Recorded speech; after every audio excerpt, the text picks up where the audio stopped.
Características de madera, no se ven indicios de actividad por lo menos hace 6 meses. Los narcosubmarinos que son incautados en astilleros clandestinos o en alta mar se trasladan a las bases principales de la Armada Nacional de Colombia. Esos lugares se han convertido en un centro de investigación y análisis de estos artefactos. Este semisumergible es importante porque pues obviamente tiene características especiales, sobre todo por su tamaño, 20 metros de eslora, 3 metros de manga, que es el ancho, y le da gran capacidad de transporte de mercancías o sustancias ilícitas. Aquí tenemos compartimentos en la proa del semisumergible, los cuales son utilizados primero para dar lastre y capacidad de carga a la embarcación. Asimismo, transportan lo que es el combustible y obviamente pertrechos y víveres que ellos utilizan para la travesía que van a efectuar. En este compartimento básicamente tenemos camarotes, camas donde ellos duermen, descansan. Asimismo hay unas bodegas donde ellos también transportan mercancía. Y podemos decir que esta parte del semisumergible es la parte de habitabilidad que tiene él diseñado para que ellos puedan transportarse. Este que tenemos aquí es un respiradero. La función de él es que entre aire y salga aire y pueda hacer una recirculación de aire del semisumergible.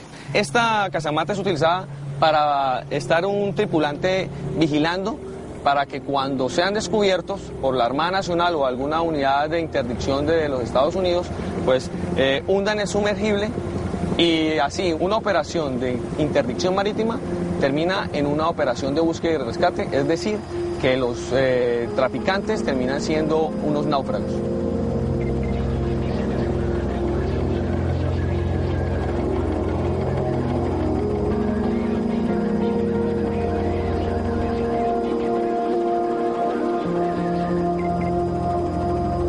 Cada vez que los bandidos eran detectados, ellos hundían las embarcaciones en menos de 2 minutos.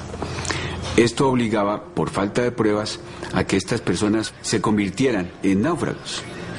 Y de esa manera nos tocaba llevarlos a tierra y entregarlos sanos y salvos a sus familias.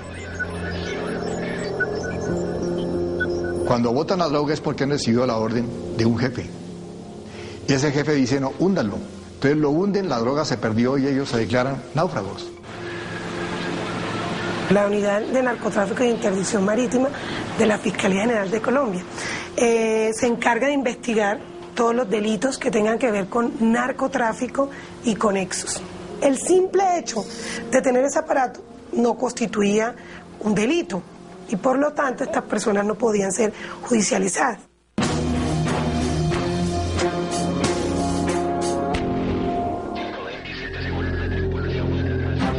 Entre el 2008 y el 2009, 33 operativos en alta mar relacionados directamente con la intercepción de narcosubmarinos son ejecutados por las Armadas de Colombia, México y Estados Unidos en el Océano Pacífico. En varios de los casos, los tripulantes hunden las embarcaciones con la mercancía a bordo antes de la llegada de las autoridades. Así consiguen evadir el peso de la justicia. La delincuencia avanza y nosotros tenemos que estar a la par de ello en materia legislativa para poder contrarrestar todos estos fenómenos que ocurren en ellos.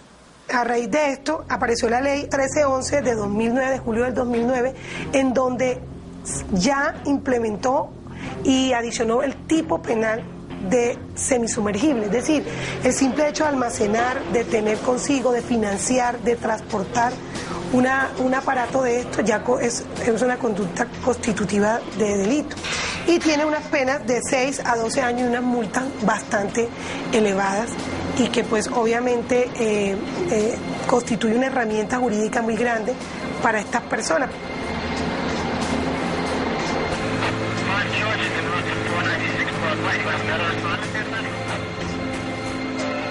A la par con Colombia, Estados Unidos también adopta medidas punitivas en contra de las personas que son capturadas tripulando narcosubmarinos.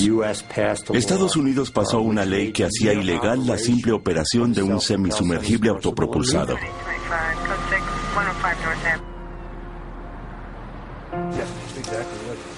Entonces la evidencia de videos y testimonios durante la interdicción era suficiente para acusar a las tripulaciones ante la justicia. La pena es una sentencia de 15 años.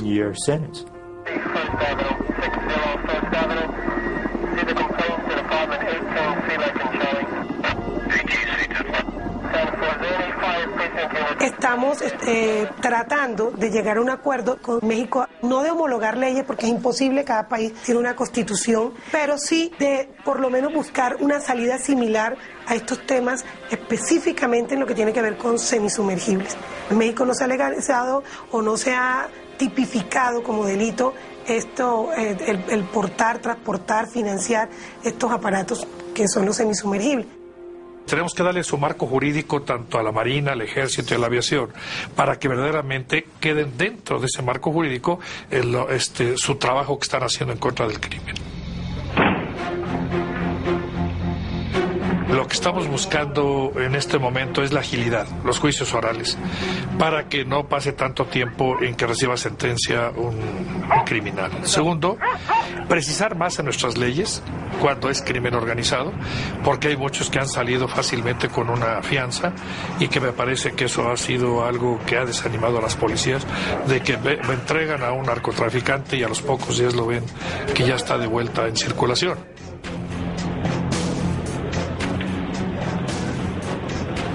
Bajo las leyes vigentes en México, si la Armada intercepta un semisumergible en sus aguas territoriales y no encuentra rastros de droga a bordo de la embarcación, los tripulantes no pueden ser enjuiciados y el semisumergible tampoco es incautado. Es reutilizable el sumergible, o sea que no se destruye. Anteriormente los delincuentes coronaban y destruían el ese. Ahora el sumergible se va, corona con la entrega de la droga y se regresa ¿con qué?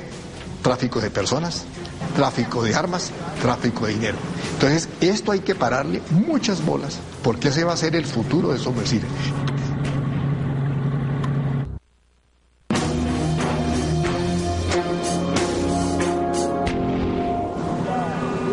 Aprendidos en aguas del Pacífico mexicano a bordo de un narcosubmarino en julio del 2008, 4 pescadores colombianos enfrentan cargos por tráfico de cocaína a miles de kilómetros de su ciudad natal, Buenaventura.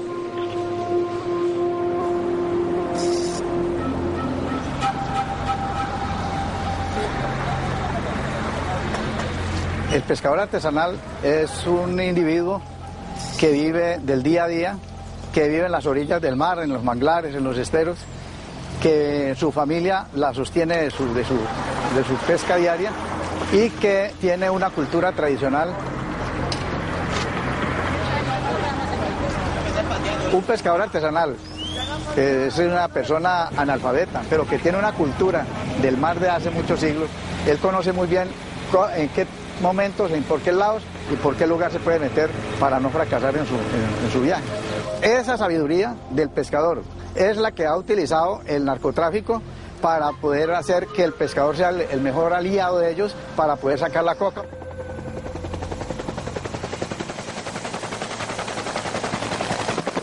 En los últimos 5 años, los cárteles se han visto obligados a cambiar sus rutas de transporte de los territorios montañosos en el centro y el oriente del país hacia los esteros y las zonas pesqueras que bordean el Pacífico colombiano. El litoral pacífico aparece hoy después de una presión muy intensa cumplida en el centro del país, en el Meta, en el Guaviare, en Antioquia, en los Santanderes, movilizándose a costas de ese litoral pacífico, y por lo tanto los centros de producción de hoja, los laboratorios y los puertos de embarque están muy localizados en el Pacífico colombiano. En la región del Putumayo, al sur de Colombia, un comando jungla se dispone a allanar un laboratorio clandestino.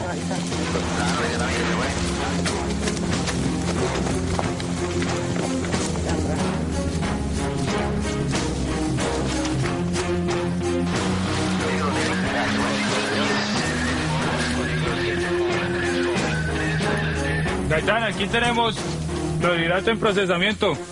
Hemos encontrado unas panelas, hornos microondas del Marciano, planta, ácido sulfúrico. Tenemos cemento. ¡Extractivista acá! En alguna ocasión que estuve en uno de estos aserraderos en la selva y en esas fábricas clandestinas en la mitad de la nada, de un lado del río estaban los paramilitares, del otro lado estaban los guerrilleros. Jamás vi que hubiera combate entre una u otra facción, y sí me di cuenta que parte de los impuestos que se pagaban iban, una parte era a los paramilitares y otra parte era para los guerrilleros. 5, 4, 3, 2, 1.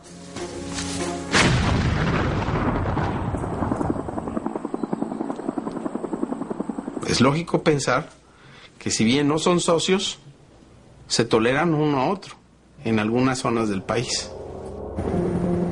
Basado en información de inteligencia, el Comando Conjunto de Occidente se dispone a desmantelar un astillero clandestino al sur de Colombia. Este semisumergible, de acuerdo a las indicaciones, puede transportar de 7 a 8 toneladas de coca.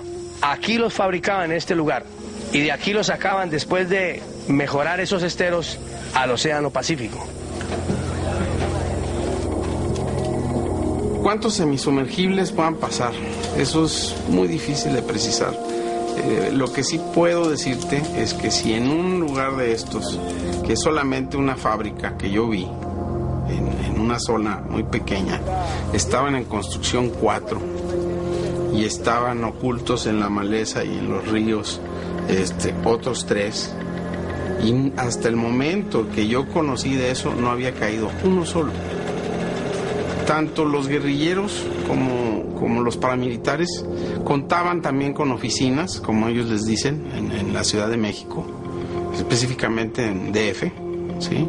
Entonces había un contacto permanente con todo tipo de estas organizaciones, cuadrando, poniéndose de acuerdo, cómo iba a ser la financiación, quién iba a poner más dinero, quién iba a poner más mercancía, qué tipo de vehículos se iba a utilizar, etcétera. El caso de México es un caso absolutamente excepcional porque estamos al lado del mercado de consumo más grande del mundo. Ningún otro país en el mundo tiene la misma situación.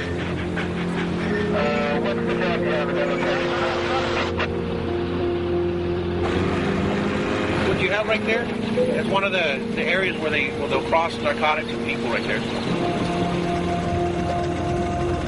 Dada la debilidad de las autoridades mexicanas, hay oportunidad de que un número indeterminado de autoridades se ven o sometidas o corrompidas por la delincuencia organizada. ¿Cuáles son específicamente las rutas? Se sabe que hay un mecanismo combinado, insisto, de rutas terrestres, Pacífico, desde luego el Atlántico, el Golfo, las playas, por la frontera sur. Es decir, la droga fluye por todos lados. En Colombia había claras zonas de ingobernabilidad en los años 90 y en los años 80, zonas en donde la autoridad no ejercía ningún tipo de poder ni de control sobre las personas físicas o las empresas, y eso en México está sucediendo cada vez con más frecuencia. Hoy en día nos encontramos con 982 focos de ingobernabilidad territorial en territorio mexicano. Yo no comparto el que se ha colombizado México. Ya los expertos ya nos empiezan a comparar con un país con otro. México es México. México tiene un problema muy especial y se le está atacando de una manera con responsabilidad, pero también sobre todo con nuestras fuerzas, ¿no? México es un país que toda su historia ha sido muy cuidadoso, su soberanía. No por una emergencia se va a entregar a que México pase a ser un conejillo de indias para cómo tratar al crimen organizado.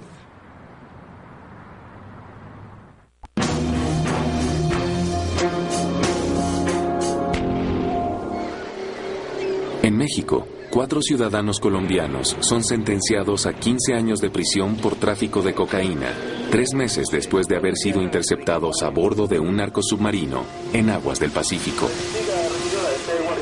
Bajo las recientes leyes adoptadas por Colombia y Estados Unidos, estos traficantes habrían tenido que enfrentar cargos adicionales y sus condenas también se habrían duplicado por el hecho de tripular un semisumergible. Hasta este momento, desde el año 93, se han incautado 53 semisumergibles con participación de Colombia. El nivel de cooperación internacional entre Colombia y los Estados Unidos, entre Colombia y México, y entre los 3 países, lo que yo llamo cooperación tripartita, nunca ha sido más fuerte.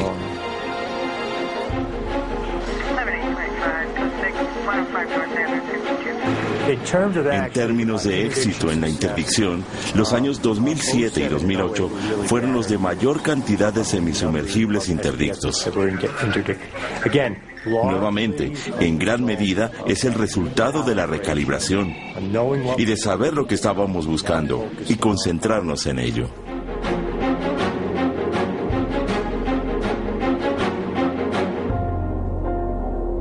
Los resultados que hemos tenido así a grandes números de incautaciones son aproximadamente 96 toneladas de cocaína, 6.400 de marihuana, hasta donde sé, del 1 de diciembre del 2006 al último de diciembre del 2009.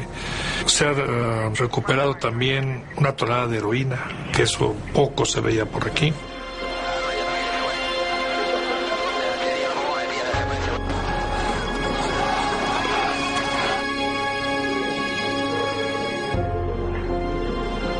Las noticias de incautaciones cada vez más frecuentes en México corresponden a una decisión del gobierno mexicano que ha declarado la guerra al narcotráfico, y estamos viendo, digamos, unas acciones verdaderamente estratégicas, impactantes sobre narcotraficantes colombianos, mexicanos, centroamericanos en México. Y por otro lado, lo que está claro es que las organizaciones mexicanas siguen demandando, digamos, de los productores andinos clorhidrato de cocaína.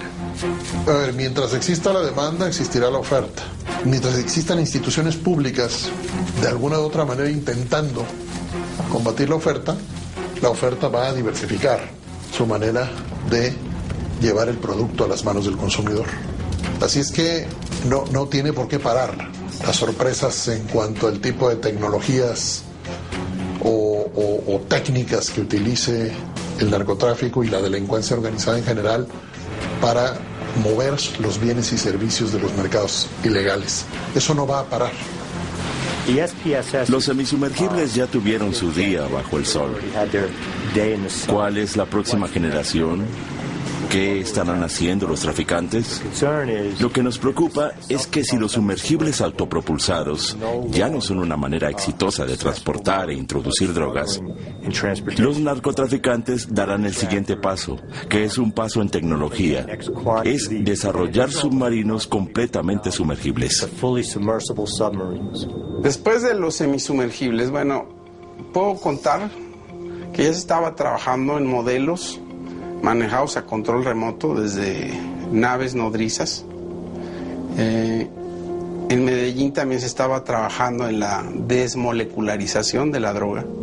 ¿Qué es esto? Es un proceso químico en el cual a la droga se le quita, a la cocaína, al alcaloide, se le quitan todas sus propiedades físico-químicas y se transforma en polvo, en leche, en combustible, para ser transportada y que no sea detectada.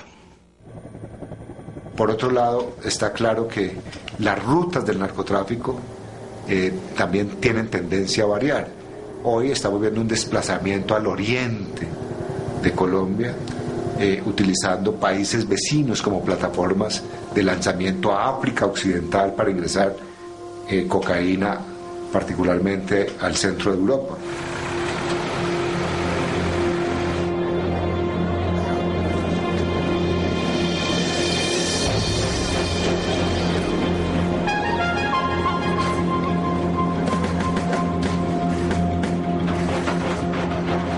Mire, las zorras tienen algo extraño en la parte de la visera.